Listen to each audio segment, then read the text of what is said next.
বন্ধুরা, কেমন আছো?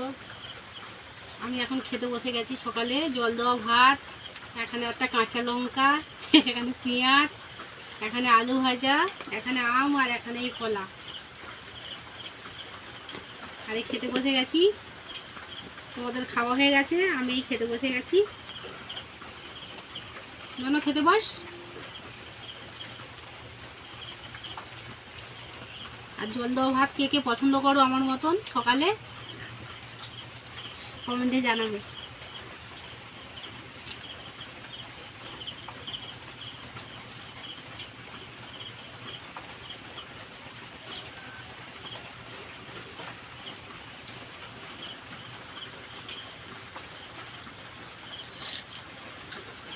বাড়ির পেঁয়াজ, কাঁচা পেঁয়াজ।